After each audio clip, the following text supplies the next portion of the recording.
Assalamualaikum warahmatullahi wabarakatuh. Waalaikumsalam warahmatullahi wabarakatuh. Selamat siang. Di sini saya calon guru penggerak angkatan 7, Selamat Waluyo, kemudian Pak Ahyar Miftahuddin, kemudian Pak Aos.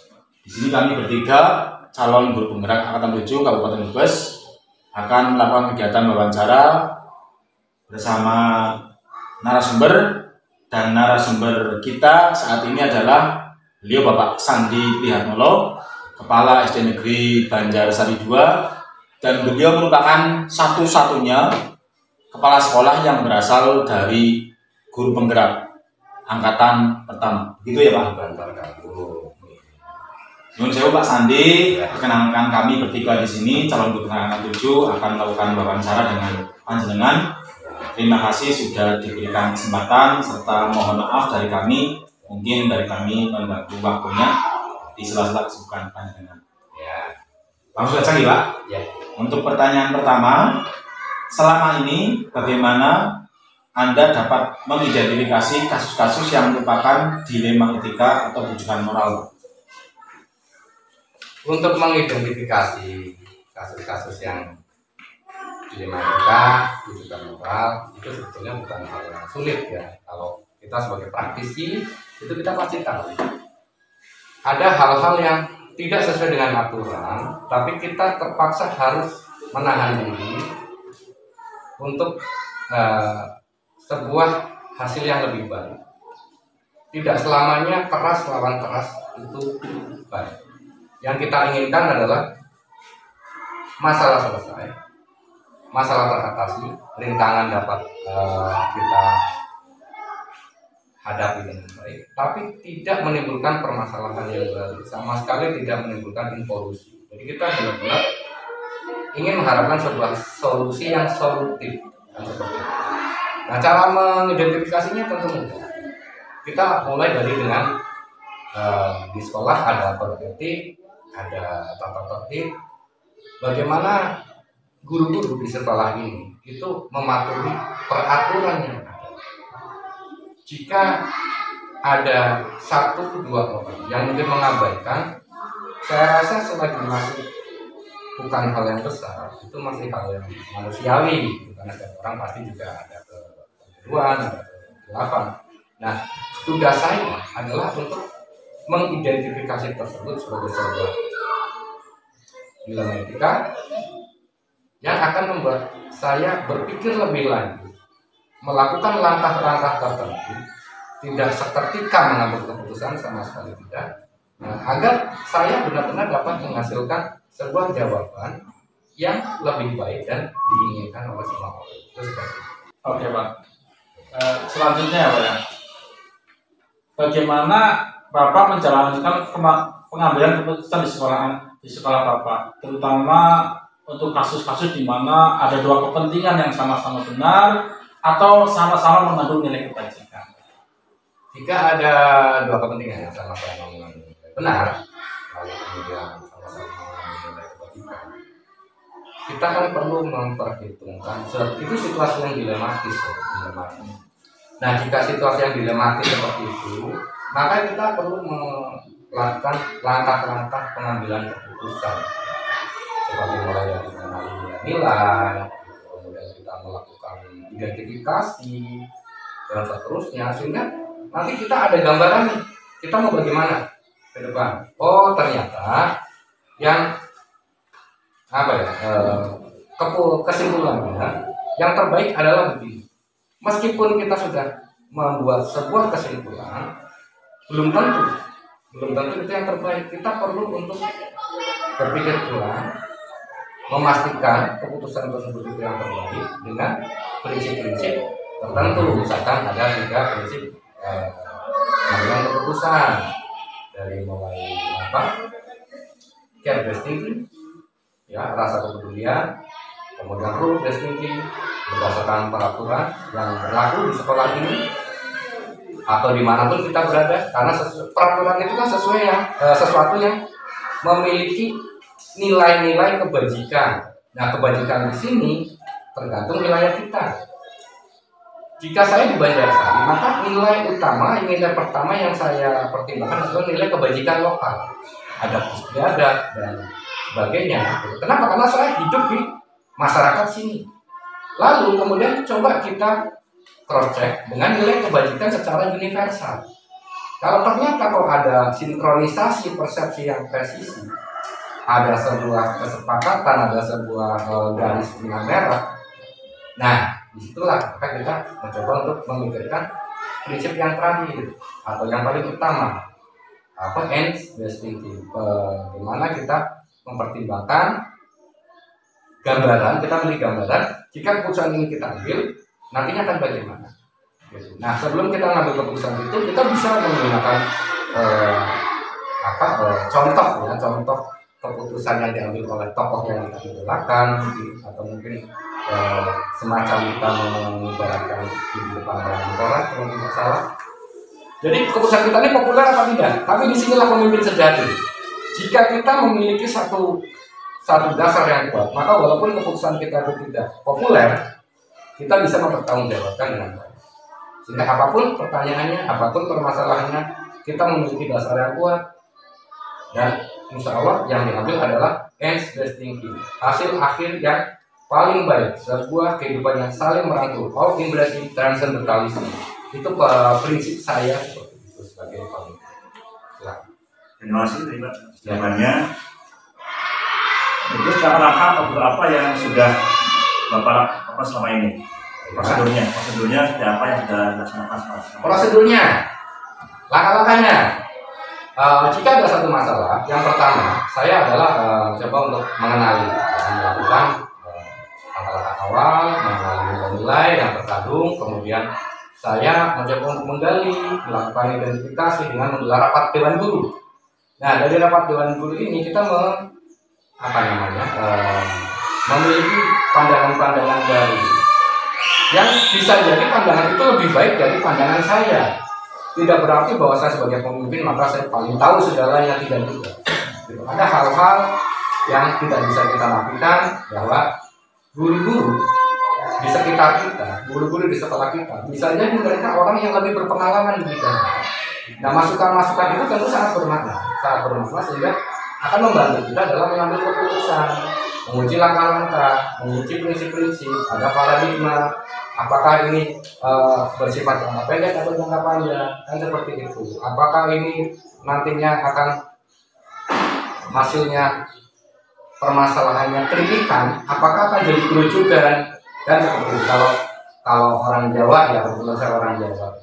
Jadi kita benar-benar harus mempertimbangkan, masukkan semua pendapat dari teman-teman guru, siapapun yang ada di sini, meskipun PTT, meskipun GTT, saya tetap menghormati, menerima masukannya yang akan saya jadikan dasar untuk mengambil keputusan yang benar-benar bertanggung jawab dan berpihak pada semuanya, terutama tentu pada murid yang utama. Itu seperti itu Pak di sekolah kan. Baik Pak, untuk selanjutnya hal apa saja yang sudah selama ini Bapak anggap efektif dalam pengambilan keputusan pada kasus-kasus dilema etika? Hal-hal yang saya nggak ngerti yang jelas, kalau kita ada dilematika ataupun kita moral misalnya, hal yang pertama adalah kita berdasarkan peraturan yang ada. Peraturan adalah juklak ya, petunjuk pelaksanaan, pedoman yang dapat kita jadikan patokan acuan. Apakah kita garisnya ini navigasinya sudah lurus ke utara atau tidak? Jika kemudian kita agak melenceng sekian derajat misalnya, itu akan mudah kelihatan. Makanya hal yang paling efektif adalah yang pertama kita membuat sebuah peraturan atau kita memiliki sebuah peraturan. Jadi intinya peraturan yang ada, kode etik, tata tertib, visi misi sekolah segala macam, itu adalah sebuah panduan yang digunakan oleh seluruh warga sekolah ini untuk mengukur langkah sendiri. Bagaimana nih? Apakah saya sudah melenceng? Ataukah saya ada di garis, di track yang benar? Gitu. Apakah saya walaupun tidak berada di track yang benar, tapi saya akan membuat sebuah jejak yang baru. Kan gitu. Nah, seperti yang contoh saya lakukan di Kecamatan Bantar Kami ini, saya saya tidak kemudian mengambil jalan yang biasa. Saya mengambil sebuah langkah keputusan yang tidak populer pada waktu saya tuh mengalami masa pandemi di tahun 2020. Ada informasi tentang Gunung Penggerak di bulan November, itu dibuka pertama kali gitu ya. Pertama kali saya ambil langkah itu mulai April, 13 April saya menjalani masa kuliah hingga tanggal 18 Desember 2021 saya berhasil menyelesaikan pendidikan dengan baik gitu. Nah, itu kebijakan yang tidak populer, yang sama sekali bahkan dianggap hal yang aneh gitu. Tapi karena saya memiliki dasar yang kuat, saya memiliki bahan-bahan referensi yang matang, sehingga saya tidak perlu khawatir, saya tidak perlu takut, saya tidak perlu ragu-ragu untuk melangkah, karena itulah sebagai arah saya, panduan saya. Jadi ada yang disebut ius justitia, ada yang disebut ius justitia. Artinya begini, mungkin kita ada satu peraturan yang membelenggu kita.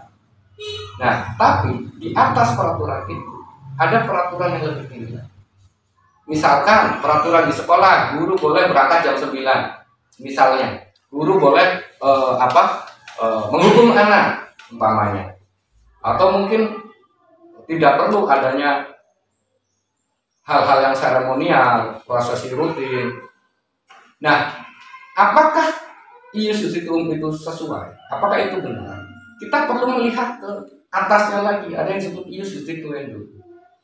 Ternyata ius justitium yang jadi sumber dari segala sumber hukum, misalnya Undang-Undang Dasar 1945, di sana disebutkan bahwa ada yang menghargai nilai-nilai kepahlawanan, bla bla bla. Sehingga kayak misalkan upacara bendera menjadi sebuah kewajiban. Tidak hanya sebagai sebuah proses rutin, tapi itu adalah cara kita, para guru ini, untuk menghormati jasa-jasa para pahlawan bangsa. Itu cara kita dalam menanamkan nilai-nilai kebajikan itu pada anak. Bukan hanya sekedar prosesi rutin biasa, berdiri di lapangan, berpanas-panas, tidak. Tapi ada nilai-nilai kebajikan yang terselip di situ. Itu yang tidak dipahami oleh teman-teman kebanyakan, hanya melihatnya sebagai sebuah beban atau apa. Nah, itu seperti itu. Itu yang saya lakukan. Oke Pak, se-efektif mungkin dalam mengambil keputusan, tentunya ada tantangan ya Pak ya, tantangan dalam pengambilan keputusan, apalagi pada kasus-kasus dilema etika. Nah, hal apa saja yang selama ini yang menjadi tantangan Pak dalam pengambilan keputusan itu Pak? Hal yang menjadi tantangan adalah ego diri sendiri. Itu yang utama. Bujukan moral, dilema etika itu lebih ke arah diri saya sendiri. Jika saya selaku pimpinan di sekolah ini, keputusan akhir ada di saya yang ketok palu, maka hal yang paling menggoda adalah diri saya sendiri. Saya bisa saja mengambil keputusan tanpa perlu melakukan 9 langkah pengambilan keputusan misalnya, tanpa perlu mempertimbangkan tentang 3 prinsip atau mungkin 4 paradigma. Saya tidak perlu itu, yang penting berdasarkan like and dislike saya bisa saja langsung ambil. Tapi kalau itu saya lakukan, maka saya sedang berjudi dengan diri sendiri. Saya sedang membawa diri saya ke dalam jurang kehancuran. Saya bekerja di sini sebagai guru. Saya dengan bangga adalah guru PJOK. Adapun pimpinan sekolah di sini kebetulan adalah tugas tambahan semata, tapi saya adalah guru PJOK. Dimanapun saya berada, saya selalu berbicara saya seorang guru, bukan seorang kepala sekolah. Karena kepala sekolah adalah tugas tambahan. Tidak perlu kita banggakan, segala sesuatu sifatnya relatif. Tapi sebagai guru, saya akan bekerja sesuai dengan usia kedinasan saya dan sesuai dengan usia kronologi saya di dunia. Selagi nafas masih di kandung badan saya, saya akan tetap menjadi guru, walaupun itu mungkin sama masyarakat, ke anak-anak saya, ke keluarga saya percaya. Nah, jadi kalau bicara tentang seberapa efektif, dengan 9 langkah sangat efektif. Tapi kalau ada gangguan apa, godaan apa, utamanya adalah diri saya sendiri. Apakah saya mau melangkah lebih jauh untuk menghasilkan sebuah pencapaian yang lebih baik, ataukah saya mau diam di tempat, menikmati apa yang ada, lalu mengambil keputusan berdasarkan like and dislike, suka dan tidak suka, dan profit oriented, pemikirannya berdasarkan keuntungan sehingga ada bujukan-bujukan moral. Misalnya ada seseorang yang kesini, kemudian bujukan moral ini membawa buku baru seharga aslinya misalkan sekian ribu, lalu bisa dijual di sekolah menjadi segini ribu, saya mendapatkan keuntungan. Nah, itu bujukan moral. Jadi kalau saya mau melangkah lebih jauh, saya mau berpikir lebih dalam, saya mau meluangkan waktu lebih lama, insya Allah saya akan bisa mengambil keputusan dengan baik sesuai dengan 9 langkah pengambilan keputusan, 3 prinsip, dan 4 paradigmanya. Itu Pak ya. Kemudian, apakah Bapak memiliki sebuah takaran atau jadwal tertentu dalam penyelesaian dilema etika, dan apakah Anda langsung menyelesaikan di tempat atau memiliki sebuah jadwal menyelesaikannya, dan bentuk prosedur apa yang Anda jalankan? Oke, sebuah tata kala ya, tata kala atau jadwal. Jadwal itu kalau di sekolah ini di SD Negeri Banjarsari itu, yang pasti saya melakukan tindakan preventif sebelum, ya. Bukan represif, bukan mengatasi setelah. Nah, untuk itu saya menjadwalkan adanya rapat guru. Adanya rapat guru yang berkala setiap 2 minggu sekali di hari Sabtu. Nah, setiap 2 minggu sekali ini saya membuat jadwal itu untuk saling berbicara, saling mencoba untuk menyelesaikan masalah bersama. Apapun masalahnya, kami di sini SD Negeri Banjarsari 2 adalah sebuah keluarga. Itu yang saya tanamkan.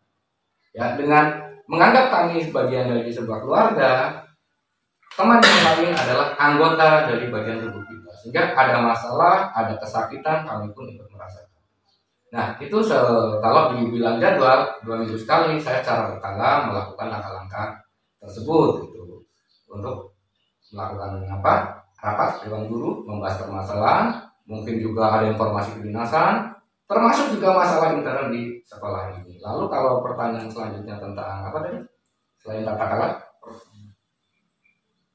prosedurnya tentu saya selalu melakukan rapat itu dengan memberikan kesempatan seluas-luasnya pada seluruh teman guru. Saya tekankan seluruh teman guru karena saya menganggapnya teman, saya menganggapnya keluarga. Saya tidak pernah menganggap itu sebagai bawahan saya. Karena apa sih artinya saya? Saya hanya mendapatkan tugas tambahan. Ya kan, saya bukan seorang ketua, kepala. Kalau kita bicara kepala kayaknya terlalu tinggi. Tapi kalau saya menganggap sebagai teman, saya akan bisa merangkul. Saya akan bisa menghasilkan sebuah keputusan yang bijaksana. Tapi kalau hanya kepala, maka saya hanya bisa untuk nyuruh. Saya hanya bisa untuk memerintah. Tapi sebagai pimpinan atau manajer atau sebagai teman, saya akan buktikan ke semua teman-teman bahwa tugas saya adalah membagi habis semua yang ada di sekolah ini. Bukan berarti saya menugaskan Anda karena saya enggak, tapi karena saya ingin Anda bisa, karena saya ingin Anda belajar, saya ingin Anda menguasai. Anda adalah calon-calon pemimpin di masa depan.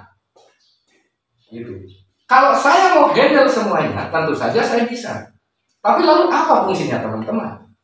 Artinya saya tidak menghargai, saya tidak menghormati, dan saya mungkin bahkan tidak menganggap teman-teman itu. Itu yang tidak saya inginkan.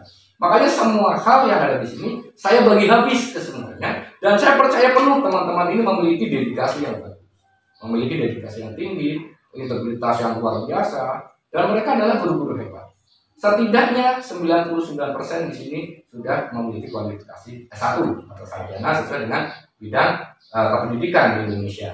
Nah, tapi ada satu orang yang masih dalam pendidikan, mungkin 2 tahun lagi baru selesai. Jadi itu jawaban saya, Pak Koko. Semoga bisa dimaknai. Lagi. Selanjutnya, adakah seseorang atau faktor-faktor apa saja yang selama ini mempermudah atau membantu Bapak dalam pengambilan keputusan dalam kasus-kasus dilema etika?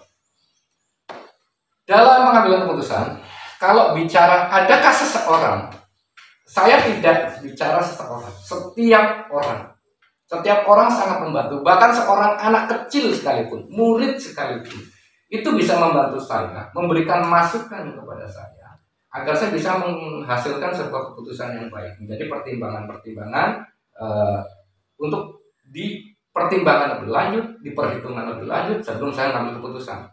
Kenapa? Karena saya percaya orang yang mampu menghasilkan sebuah keputusan yang bijaksana adalah orang yang mau merendahkan diri di serendah-rendahnya posisi. Dan itulah dasar dari pedagogi.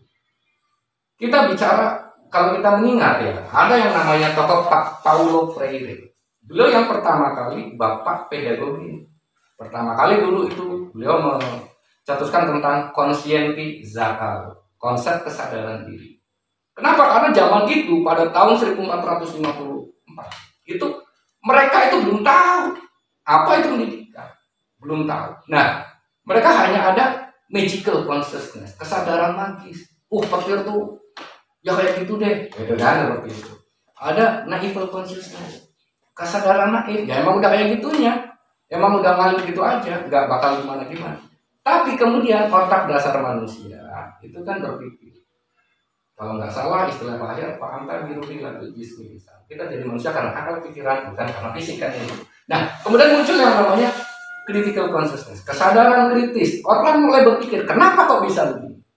Kenapa kok bisa begitu? Nah, disitulah akhirnya ada yang disebut conscientizatio, konsep kesadaran diri.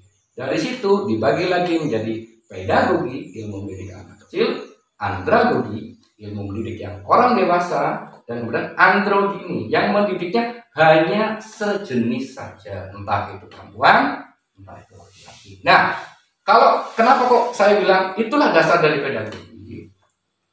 Karena belajar, hakikat dari belajar adalah orang yang mau menerima masukan.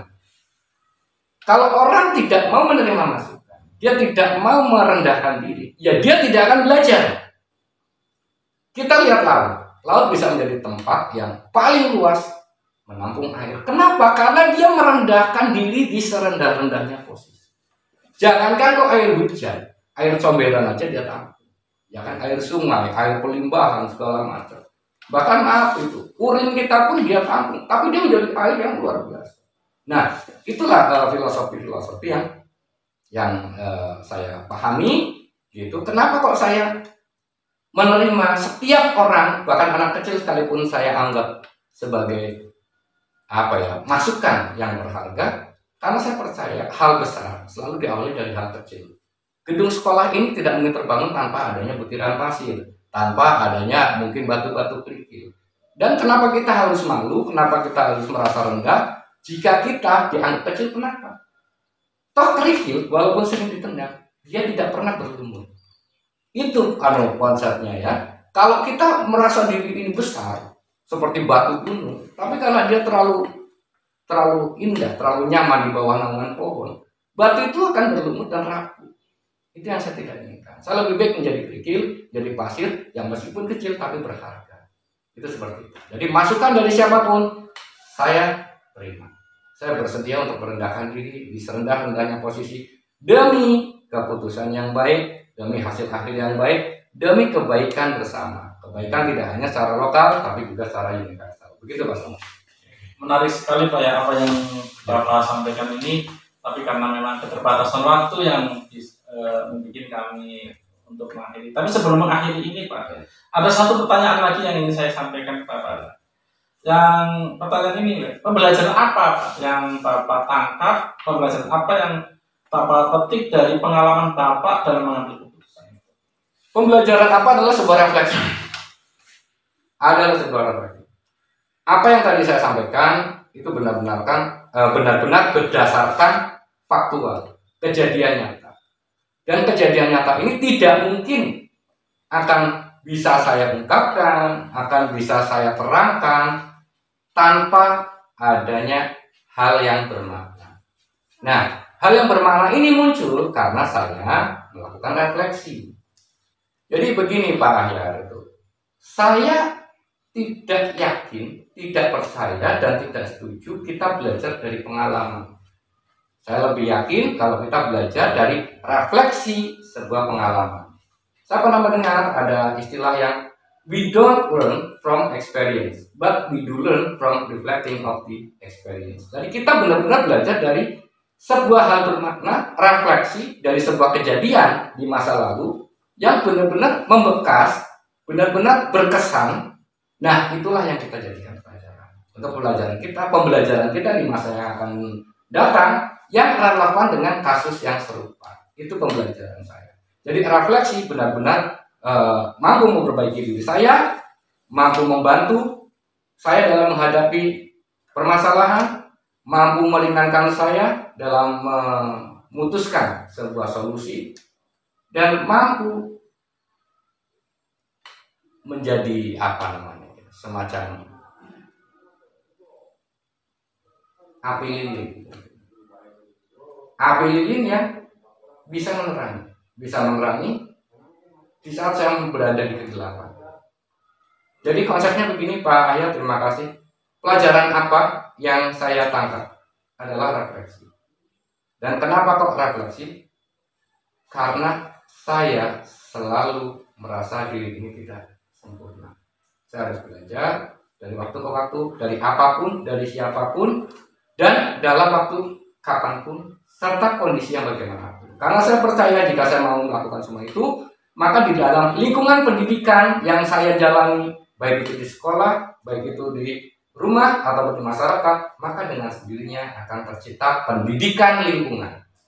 Saya bisa menciptakan pendidikan ke siapapun, dimanapun saya berada. Dengan bapak-bapak di sawah sana, dengan ibu-ibu yang sedang di hutan sana, dengan mbah-mbah yang mungkin sedang bengong di depan rumahnya, saya mampu menciptakan pendidikan lingkungan. Karena bagi saya berbagi itu yang terbaik. Saya tidak ragu untuk berbagi, saya tidak ragu untuk saling ngajari kayak gitu. Kenapa? Kenapa saya harus ragu? Itu sama sekali saya tidak dirugikan apapun. Justru berbagi akan membuat sesuatu yang saya miliki menjadi semakin panjang. Jadi kenapa tidak? Gitu. Kalau kita menyimpan apa yang kita miliki hanya untuk diri kita sendiri, percayalah itu akan tumbuh dimakan waktu. Mungkin tidak untuk sementara waktu, tapi suatu ketika nanti semua itu akan tumbuh dan hasil akhirnya tidak akan baik. Itu yang bisa saya jawab. Ya. Terima kasih Pak. Terima kasih juga atas waktunya, sehingga dari penjelasan-penjelasan Bapak itu mudah-mudahan nantinya ini merupakan suatu pencerahan bagi saya, bagi teman-teman CGP ini, sehingga nantinya kami bisa mengimplementasikan dalam kehidupan sehari-hari sebagai seorang pemimpin dalam pembelajaran. Terima kasih Pak. Ya, sama-sama Pak ya. Mungkin bukan diimplementasikan Pak ya. Lebih tepatnya cobalah untuk disimak. Disimak saja dulu. Jika tepat, jika cocok, jika merasa memang baik, ya silakan dicoba. Tidak perlu memaksakan diri, ya kan gitu. Karena setiap orang itu memiliki hal yang berbeda.